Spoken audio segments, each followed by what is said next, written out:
Welcome to my channel. Jangan lupa subscribe, like, dan komen. Happy watching. Benih dari mantan ipar bab 3.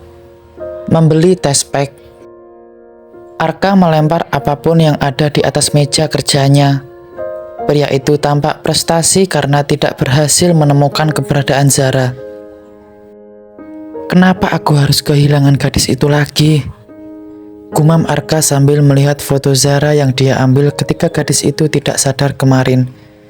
Ini adalah pertemuan pertama kali mereka setelah sekian lama. Kedua orang tua Zara masuk ke dalam rumah kontrakan milik putrinya. Mereka terkejut tak mendapati gadis itu lagi di sana. "Dek, ada yang tahu tidak Zara pergi kemana?" Tanya ibu Zara pada seorang gadis yang tinggal di sebelah rumah kontrakan Zara. "Zara sudah pindah. Dia pindah kemarin," jawab gadis itu acuh. Pasalnya dia tengah menjemur pakaian, tapi malah diganggu. "Hah? Pindah?"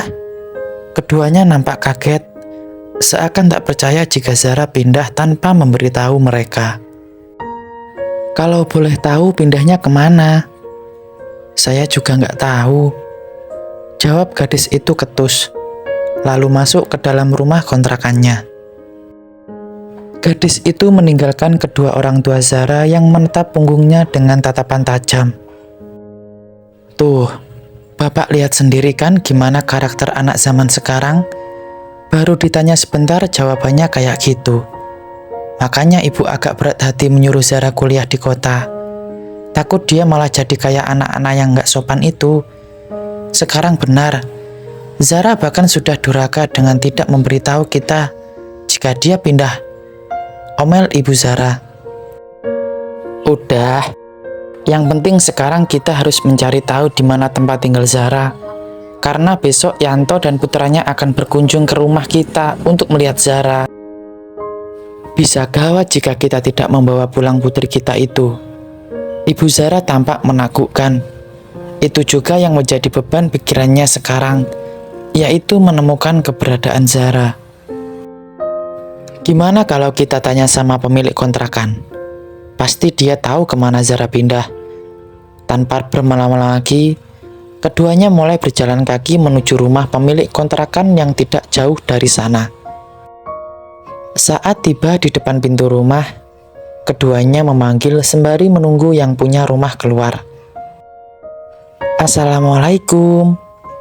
"Waalaikumsalam." "Iya, ada apa ya?" Seorang wanita parubaya menyembulkan kepalanya dari balik pintu, kemudian menatap ke arah kedua orang Zara dengan mengerutkan kening. Tampak sedikit familiar dengan wajah kedua orang yang berada di hadapannya. "Selamat siang, Bu. Perkenalkan, kami berdua adalah kedua orang tua Zara, gadis yang tinggal di rumah kontrakan Ibu. Kami kesini berniat untuk menanyakan alamat terbaru Zara. Kata temannya dia baru saja pindah kemarin. Apakah Ibu tahu di mana alamat terbarunya?"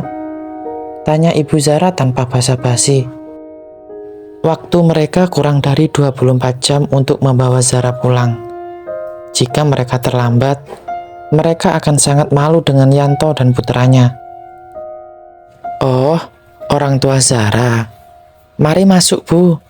Kita ngobrol di dalam," tawar pemilik kontrakan kepada kedua orang tua Zara yang tampak kelelahan akibat perjalanan jauh.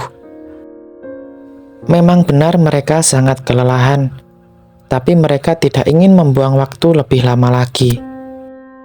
"Tidak usah, Bu. Kami tidak ingin merepotkan. Tujuan kami ke sini hanya untuk bertanya tentang alamat terbaru Zara.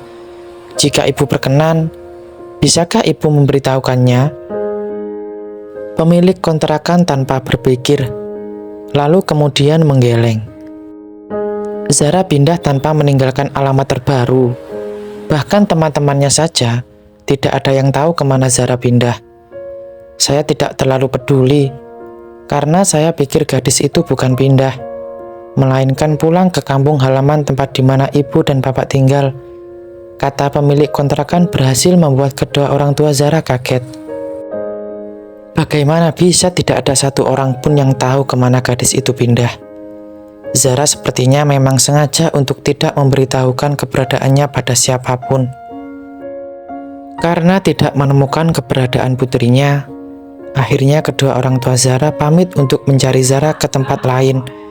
Pokoknya mereka harus menemukan gadis itu segera, agar keluarga mereka tidak malu lagi. Aduh, bagaimana ini Pak? Apa Zara sengaja menghindari kita? Pasalnya setelah ibu telepon semalam, Zara tiba-tiba pindah. Pasti dia takut dengan ancaman ibu yang bilang akan menyeratnya pulang jika dia tidak mau menikah dengan Putra Yanto. Ibu juga kenapa pakai acara mengancam? Kan ibu tahu sendiri kalau Zara itu sedikit keras kepala. Kalau sudah begini, kita sendiri yang repot. Karena sudah lelah mencari keberadaan Zara yang tidak kunjung ditemukan, akhirnya keduanya kembali ke kampung dengan tangan kosong sambil menahan kesal. 2 bulan berlalu. Hari ini Zara ditemani oleh Indah ingin pergi ke bioskop karena hari ini dirinya gajian dan ingin mentraktir sahabatnya. Wih, seru banget nih yang gajian, ujar Indah sambil tersenyum tipis ke arah Zara yang terkekeh. Iya nih, sengaja ngajak kamu. Soalnya kamu udah baik mau bantuin aku nyari kerjaan, sahut Zara. Keduanya turun dari angkot kemudian berjalan sedikit lagi menuju sebuah gedung besar yang disebut mall.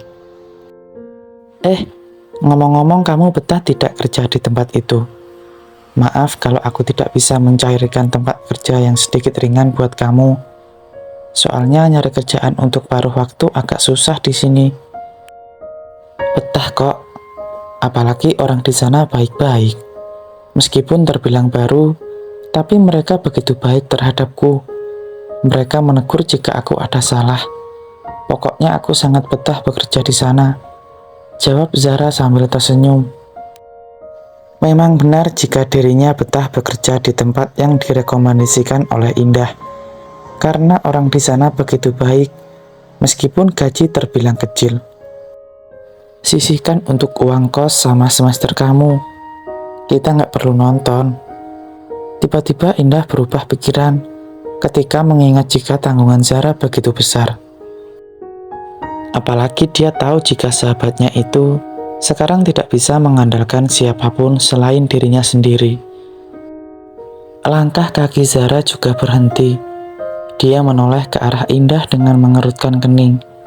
Ini adalah hari pertama dia gajian setelah 1 bulan bekerja di tempat yang direkomendasikan oleh Indah. Dan dia sengaja ingin mengeluarkan uang sedikit untuk menyenangkan hati Indah. Karena di sini Zara tidak punya siapapun selain sahabatnya itu. Tapi tampaknya Indah begitu peduli bahkan menolak ajakan untuk menonton bioskop. Kita nggak perlu nonton ke bioskop sebaiknya. Kita makan di warung ayah saja. Nanti aku deh yang traktir kamu. Ucap Indah malah ingin mentraktir Zara. Sungguh Zara sangat malu atas kebaikan hati Indah. Padahal dirinya menghubungi sahabatnya itu jika ada perlu saja. Sungguh dia malu. Tidak usah. Seharusnya aku yang traktir kamu. Kan hari ini aku yang gajian, bukan kamu. Ya udah deh. Kalau kamu nggak mau nonton di bioskop, kita makan di warung biasa aja. Tapi aku yang traktir ya, kata Zara, tapi dengan cepat Indah menggeleng. Bukannya aku nggak mau, tapi tanggungan kamu lebih besar dari aku, sedangkan gaji kamu kecil. Aku juga tahu kalau kamu udah nggak dibiayain sama orang tua kamu lagi, jadi kamu hanya bisa mengharapkan diri sendiri. Udah ya Zara, lebih baik aku yang traktir. Anggap hari ini kamu lagi ulang tahun. Mereka terus berdebat masalah siapa yang akan mentraktir. Hingga akhirnya keduanya menyerah lalu mulai sepakat untuk membayar masing-masing saja daripada nanti bertengkar. Boleh aku pergi ke apotek sebentar? Soalnya akhir-akhir ini tubuhku sering banget lelah, kata Zara meminta izin kepada Indah sebelum mereka keluar dari tempat itu. Dan Indah mengizinkan. Indah ingin ikut tapi dengan cepat Zara menolak. Dia berkata jika dirinya tidak akan lama pergi ke apotek.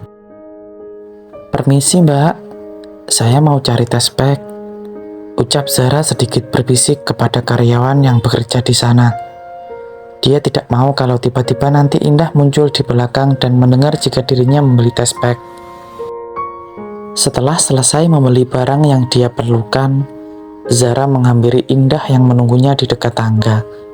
Tes pack yang dia beli tadi dengan cepat disembunyikan ke dalam saku jaket. Bersambung, tunggu bab selanjutnya ya.